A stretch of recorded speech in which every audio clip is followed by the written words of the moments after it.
सीधे आपको ले चलते हैं भारत मंडपम। केंद्रीय गृह मंत्री अमित शाह क्या कुछ सर्कुलरिटी का नाम देते हैं डेयरी क्षेत्र में, तो पशु के चमड़े और हड्डियों तक के उपयोग की सर्कुलरिटी को एक्सप्लोर करना चाहिए।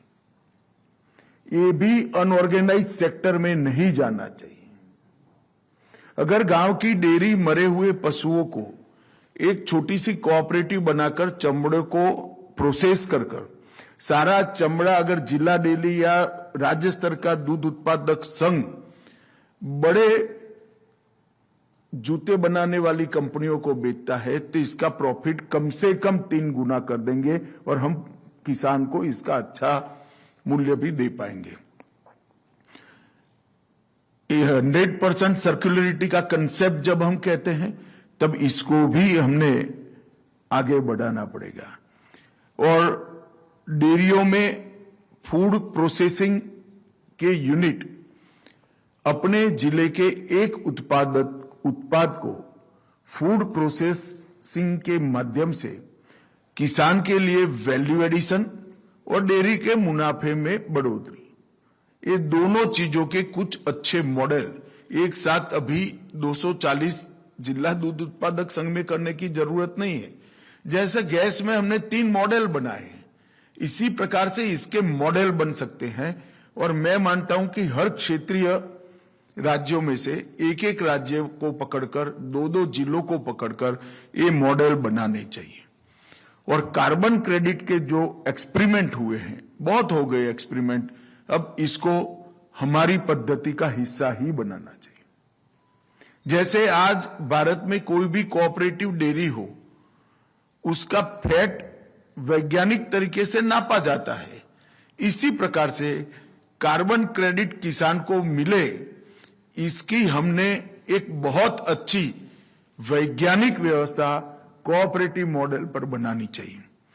तो मैं चाहूंगा कि आज का जो सेमिनार है इसको मंत्री जी सेमिनार 1 हिस्सा दे और ये सारे चीजों को, और इसमें कुछ और जोड़ना है तो जोड़कर सस्टेनेबिलिटी और सर्कुलरिटी पर सेमिनार 2 कर कुछ अच्छे प्रयोग 1-2 साल में हम करें और जो प्रयोग हो चुके हैं इसको व्यापक स्तर पर, बड़े स्तर पर जमीन पर उतारें और कुछ अच्छे प्रयोग कर आने वाले 2 साल में हम इसकी इकोनॉमी की नेट को बहुत बड़ा करें, साइज को भी बढ़ाए, स्केल को भी बढ़ाए।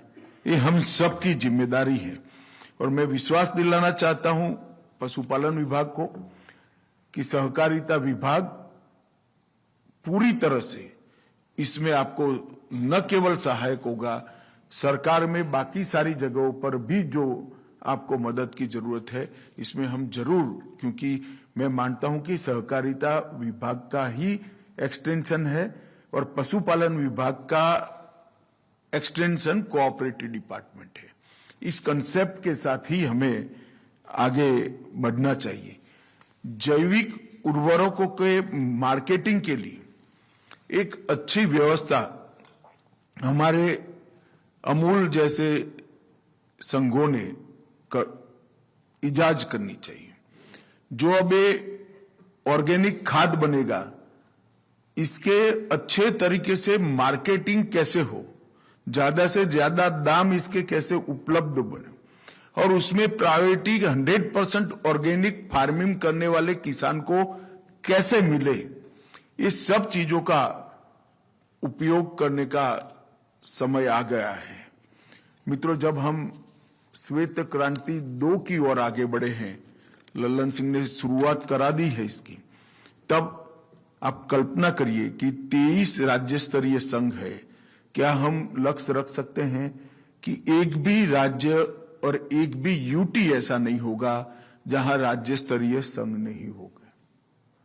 क्या हम देश के 80% जिलों में, हम अभी 240 दूध संघ हैं, क्या 80% जिलों में दूध संघ को बनाने का लक्ष्य रख सकते हैं क्या? श्वेत क्रांति 2 में 28 विपणन डेयरिया है, इसको क्या हम 3 टाइम कर सकते हैं क्या? और 2.3 लाख 2,30,000 गांवों में 2 लाख सहकारी समितियां फैली है, इसका लक्ष्य आपने तय कर ही लिया है। और इसके साथ साथ हर गांव में किसानों की संख्या में 10% की वृद्धि का लक्ष्य भी हमने तय करना चाहिए। जो कॉमर्शियल अपनी प्रोडक्ट को बेचते हैं, कॉरपोरेट को बेचते हैं, वो कोऑपरेटिव नेट में 10% लाने का भी लक्ष्य करना चाहिए। और मैं मानता हूं एनडीडीबी ने सभी राज्य संघों को साथ में रखकर इसका एक वैज्ञानिक कार्यक्रम भी बनाना चाहिए, इसका मॉनिटरिंग भी करना चाहिए और उसका डैशबोर्ड बनाकर अच्छे तरीके से त्रिस्तरीय कोऑपरेटिव दूध उत्पादन की पूरी व्यवस्था बने, इस दिशा में हमने आगे बढ़ना चाहिए। क्योंकि डेयरी क्षेत्र जो कोऑपरेटिव में है, ये उपभोक्ता को पास से जो पैसा प्रोसेस मिल्क का आता है, इसका 75% से ज्यादा किसानों को वापस देता है। और जो कॉरपोरेट डेयरी क्षेत्र है, इसमें किसानों को 32% मिलता है।